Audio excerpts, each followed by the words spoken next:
have demons, so to speak. We all have inner demons in our lives, but we expect to see devilish monsters or dark apparitions when you think of a demon, kind of like what you'd see in the cinema.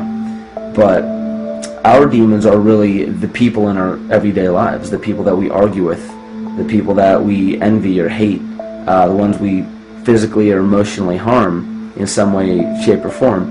And it's not because we envy or hate qualities in these specific people as much as we hate the fact that they remind us of ourselves. They reflect qualities about ourselves that we wish we had more of, or that we wish we didn't have at all. So what do? We alleviate that pain, not by fixing or fighting our own demons, but by harming the people that remind us of our demons, by harming the people that remind us of the things that we don't like about ourselves. And when we become frustrated that we're not in control of our emotions because we don't really know what's affecting our emotions, we take it out on others. We take it out on absolutely anything else that can show us or act as a catalyst for our hatred. And so we do the same thing to animals. Animals are perfect because they can't defend themselves. And it's a perfect catalyst for our inner aggression, our confusion, our hatred. Just take it out on something absolutely helpless. Just imagine how unconscious a person has to be of his or her actions to torture or mutilate or brutalize any living thing.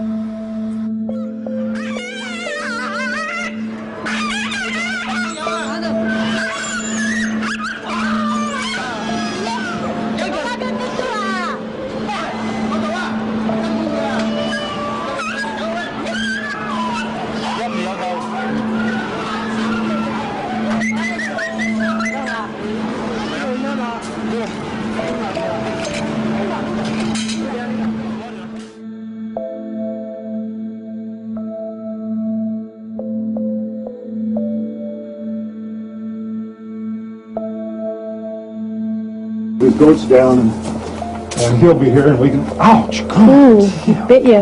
Look at his tail. Is it common with your kids maybe? He's a big guy. That's a real.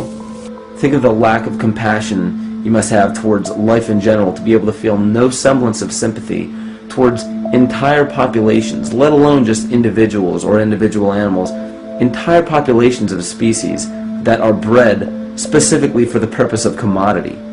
But I'll tell you what's even more dangerous is not so much the people carrying out this cruelty, because that's already been established. That form of hatred and cruelty has already been established and it's already known.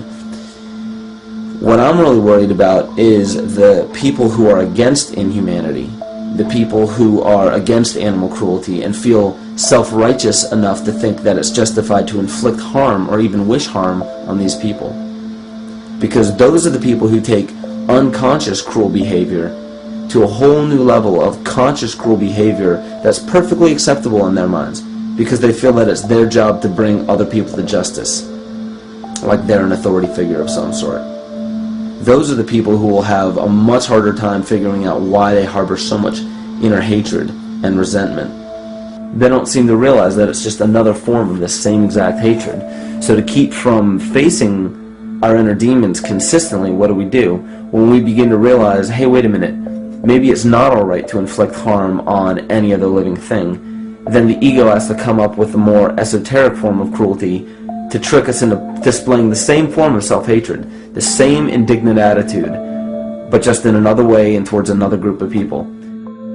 But the emptiness will always find a way back in, and people will always start to feel restless again, no matter how many times they transfer blame to yet another person or yet another group. We need chaos in our lives. We crave destruction. We beg for catastrophe. Because if we don't have these things to act as a form of exorcism or a catalyst for us, we start to notice these things in ourselves, and that's what we don't want. You see, we can deal with wars. We can deal with terrorism. We can deal with stock market collapse and economic collapse. We can deal with these things. But once we start to notice this chaos within ourselves, that's what we're really afraid of. We'll take 1,000,000 September 11ths over one moment of true insight towards our self-hate.